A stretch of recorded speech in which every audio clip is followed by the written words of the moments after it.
Leaving off on part 5, paper 5 rather.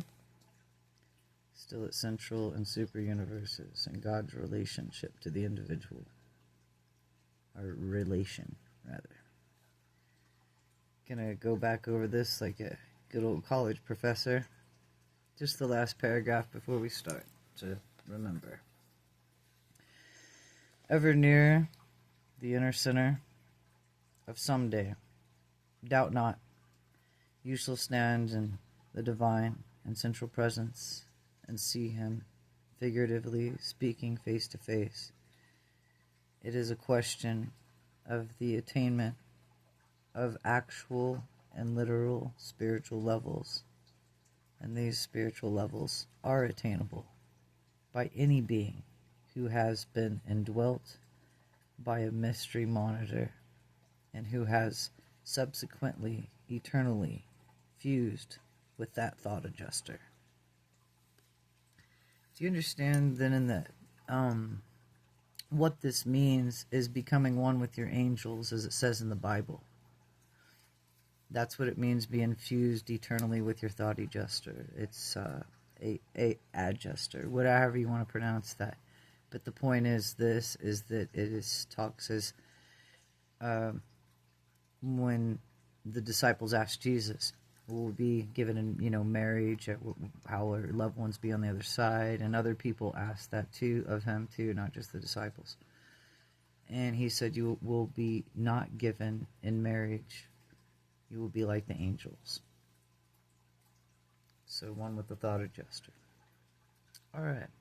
The Father is on with the book. The Father is not in spiritual hiding, but so many of his creatures have hidden themselves away in the midst of their own willful decisions, and for the time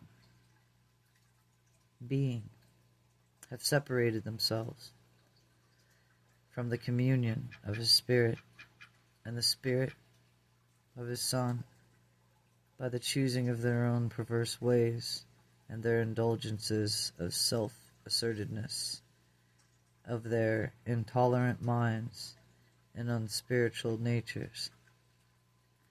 Mortal man may draw near to God and may repeatedly forsake the divine will. That doesn't sound good. So long as the power of choice remains. Well, free will's not so free now, is it? Man's final doom, for the wages of sin is death, by the way. Man's final doom is not sealed until he has lost the power to choose the Father's will. And that's the reason why Christ is important. That Christ consciousness automatically makes you natural to do the Father's will because you're in love with him. You have no faith without love. Love leads you to faith. If you love a person, you say you have faith in them. Well, if you don't love them, you probably don't have too much faith in them. I'll just leave it at that. Back to the book. There is never a disclosure of the Father's heart to the need and the petition of his children's, or even his children, or his children's children, only to do his offspring close to their hearts. Let me read that over again. Only do his offspring close, not close, but close their hearts. So that would never be good. Yeah. So there is never a closure of the Father's heart to the need and the petition of his children. Only do his offspring close their hearts forever to the Father's drawing power when they finally and forever lose the desire to do the divine will. That's why the Lord's Prayer is instructions to ask for the Father's will be done so you don't lose your will to live. Life, love, to care. That's why every day when you wake up, you ask for the Father's will to be done in you, with you, through you, around you. So there's a good short prayer. Father's will be done before you start your day real quick. But the desire from the heart, because you love Him, to do His will. And that divine will comes from the desires of the heart, to know Him, to be like Him. Likewise is man's eternal destiny assured when a juster fusion proclaims to the universe that such an ascender has made the final and irrevocable choice to live the Father's will. The great God makes direct contact with the mortal man and gives a part of His infinite and eternal and incomprehensible self to live and dwell within him. God has embarked upon the eternal adventure with man. If you yield to the leadings of spiritual forces in you and around you, you cannot you cannot fail to attain the highest destiny established by a loving God as the universe goal of His ascendant creatures from the evolutionary worlds of space. And some people mean or think of space, but isn't there space in between each continent? Isn't there space in between you and your neighbor? It's not quite space as you guys think of it. Number 2, the presence of God. The physical presence of the infinite is the reality of the material universe. The mind and presence of deity must be determined by both the depth of the individual and intellectual experience by the evolutionary personality levels. The spiritual presence of divinity must necessarily be differential in the universe. It is determined by the spiritual capacity of receptivity, by the degree of the consecration of the wills or the creature's will to do and the doing of the divine will. God lives in everyone, in every one of us, spirit-born sons and daughters. The Paradise sons will have access to the presence of God, the right hand of the Father, and all of His creations and creatures and personalities have access to the bosom of the Father. This refers to the personality circuit. Whenever, wherever, however connected and contacted to otherwise entails personal self-consciousness, contact, and communion with the Universal Father. Whether at the central abode or at some point other attained or designated place, as in one of the 7 sacred spheres of paradise. The divine presence cannot, however, be discovered anywhere in nature or even in the lives of God-knowing mortals so fully and so certainly as in your attempted communion with the indwelling ministry and mystery monitor of paradise, thought adjuster. What is a mistake to dream of God far off in the skies when the Spirit of the Universal Father lives within your own mind and heart and soul.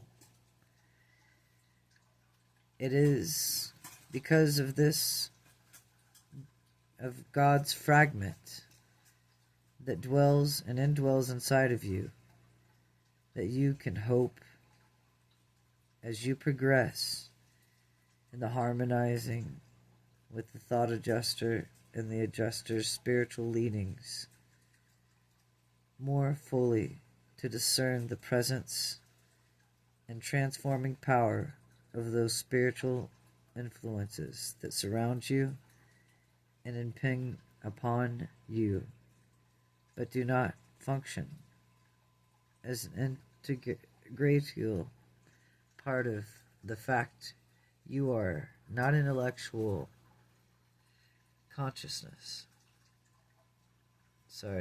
That you are not intellectually conscious of close and intimate contact with the indwelling adjuster does not in the least disprove such an exalted experience. The proof of fraternity with the divine adjuster consists wholly in the nature of the existence of the fruits of the Spirit, which are yielded in the life experience of the individual believer. It's kind of like when you ask somebody to pray for you. Well, it's that belief is in you. And you're gifted the same as the one you ask pray, if you look far enough inside. So by their fruits you shall know them, it says. It is exceedingly difficult for meagerly spiritualized material mind of the mortal man to experience marked consciousness of the spirit activities of such divine entities as the paradise adjusters, as the soul of joint mind and adjuster. Creation becomes increasingly extinct. There also evolves a new phase of soul consciousness, which is capable of experiencing the presence and recognizing the spirit leading to the supernatural activities of the mystery monitors. The entire experiences of the adjuster communion is one in evolving the moral status, the mental motivation, the spiritual experience, the self-realization of such achievement is mainly throughout the non-exclusively limited to realms of soul consciousness, but the proofs of the forthcoming and abundant in the manifestation of the fruits of the Spirit in the lives of all inner spirit contractors. 3. True worship. Though the paradise deities from the universe stand out at this standpoint as one, and their spiritual relations with such beings inhabit Urantia, there are these three distinct and separate persons. There is a difference between the Godheads in the matter of the personal appeals of communion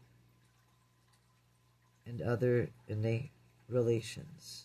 In the highest sense of the word, we worship the Universal Father and only Him. True, we can and do worship the Father as He is manifested in His Creator sons, but is the Father directly or indirectly who is worshipped and adored. So in other words, you guys, the Creator sons, some of the people these go around worshiping Jesus, when Jesus Christ even said at the Last Supper to His disciples, Peter said, "I'm not good enough to have my feet washed." And the other disciples didn't feel good enough to have their feet washed. So Christ says it's better to serve in the kingdom than to be served. And that's what he told them. But here we see, as the Father is manifest in his creator sons, to directly do the will of the Father, but it's the Father who's worshipped and adored. So these people that worship Christ really need to point their worship towards the Father, in that way. And God does not ask you to worship him. He does not call you to worship him. That's something it's a matter of loving him and your time of focusing on him and that loving feeling. And it can be done with poetry, music, your artwork. It can be done in many different ways that you spend your energy and think about the Creator that gave you that energy in positive, good ways only, right? But in that, you adore the Father who gave you the talents to have that energy, and in that, the adoration goes to God, not your talent, and not to Jesus, the Creator's Son, who is the messenger to bring you to the Father home. So, anyway, just wanted to get that out there. Supplications of all kinds belong to the realm of the Eternal Son and the Son's spiritual organization. Prayers are all formal communication, everything except adoration and worship of the Universal Father and matters of concern that concern the local universe. They do not ordinarily proceed out of the realm of the justification of the Creator's Son, but worship undoubtedly and circulated and dispatched to the person of the Creator by the function of the Father's personally and personality circuit. We further believe that such a registry of the homage of an adjuster indwelt creature is facilitated by the Father's Spirit presence, that exists tremendous amount of evidence to substantiate such a belief, and I know that all the orders of the Father and fragments and empowerment and register the bona fide adoration of their subjects' acceptability in the presence of the Universal Father. Thought adjusters undoubtedly will utilize direct personal channels of communication with God, that they are likewise able to utilize the spirit gravity circuits of the Eternal Son. Worship for its own sake, prayer embodies the self or creature interest element. That is the great difference between worship and prayer. There is absolutely no self-request or other element of personal interest in true worship. We simply worship God for we comprehend him to be. Worship asks nothing and expects nothing for the worshiper. We do not worship the Father because of anything we may derive from such a veneration. In other words, don't go praying to God to get you a new car, because that is not worshiping him. Alright? Okay. So we render such devotion and engage in such worship as a natural and spontaneous reaction to the recognition of the Father's matchless personality, because he is love. You vibe on the same level that he is love, and that worship is just loving on him and him loving on you, and it's like heaven on earth. Okay, come true. So the Father's matchless personality, because of his lovable nature, exactly, and adorable attributes. God has a great sense of humor. I mean, look, he made all of us. Anyway, the moment the element of self-interest intrudes upon worship, that instant devotion translates from worship to prayer, and more appropriately should be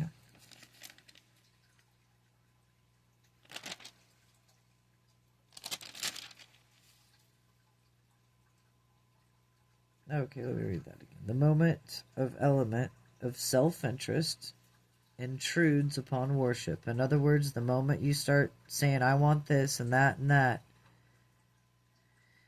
okay, the moment of self-interest intrudes on true worship. Well, that isn't true worship, rather, forgive me. The moment the element of self-interest, and being selfish, intrudes upon worship, that instant devotion translates from worship to prayer, and more appropriately, should be disrespected to the person of the eternal Son and Creator. But in all practical religious experience, there exists no reason why prayer should not be addressed to God, the Father, as part of true worship.